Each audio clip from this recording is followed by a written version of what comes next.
HMDA భూముల వేలంలోనూ భారీ అవినీతి, ఏసీబీ విచారణలో వెలుగులోకి అక్రమాలు, వేలానికి ముందే రియల్టర్లకు ఇన్ఫర్మేషన్, వాళ్ళకే భూములు దక్కేలా చక్రం తిప్పిన అధికారులు, ప్రభుత్వానికి ఏసీబీ రిపోర్ట్, వేలం పాటలు ఆపాలని సర్కార్ ఆదేశం, ఇప్పటికే వేలం వేసిన భూములపైన విచారణ జరపాలని నిర్ణయం అంటూ హెచ్ఎండిఏలో భూముల వేలంలోనూ భారీ అవినీతి జరిగినట్టు ఏసీబీ గుర్తించింది.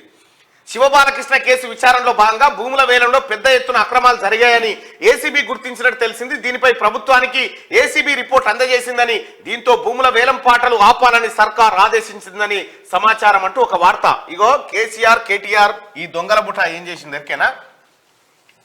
ఇప్పుడు ఆడ భూములు అమ్మిరు కదా, కోకాపేటల సర్కార్ భూములు ఉన్నాయి. సర్కార్ భూములు ఓ 100 ఎకరాలు ఉన్నాయి అనుకో, 100 ఎకరాలు ఉన్నాయి అనుకో. ఈ సర్కారు భూమి పక్క పంటే కేటీ రామారావు ఈ దొంగల ముఠ అంతా పెద్ద భూములు కొంటారు. ఈడ 1000 ఎకరాలు ఉంటాయి వాళ్ళకి, ఈడ 1000 ఎకరాల భూమి కొంటారు రియల్ ఎస్టేట్ భూమి కోసం.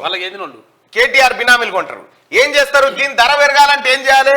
ఈ పక్కనున్న ప్రభుత్వ భూమిని వేలం వేస్తారు. వేలం వేసి ఒక్క ఎకరా 100 కోట్ల రూపాయలు వీళ్ళే వలుపుతారు అంటాడు. 100 కోట్ల కొంటారు ఒక ఎకరా. అప్పుడు ఏమైతుంది? ఇదే 100 కోట్ల అయింది, ఇది కూడా 100 కోట్లే అన్నట్టు ఇట్లా కొట్టేసి సంపద.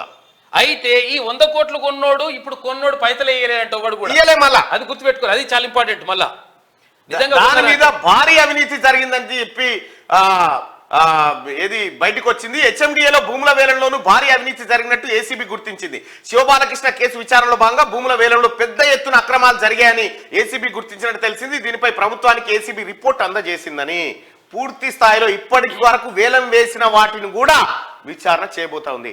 దయచేసి ముఖ్యమంత్రి గారు ఆ నూజివీడి సీడ్స్ కు సంబంధించినటువంటి ఆ భూములు ఏవైతే ఉన్నాయో 20-30 ఎకరాల పుణ్యానికి గవర్నమెంట్ భూమి సార్, వాటిని వాపసు తీసుకోండి.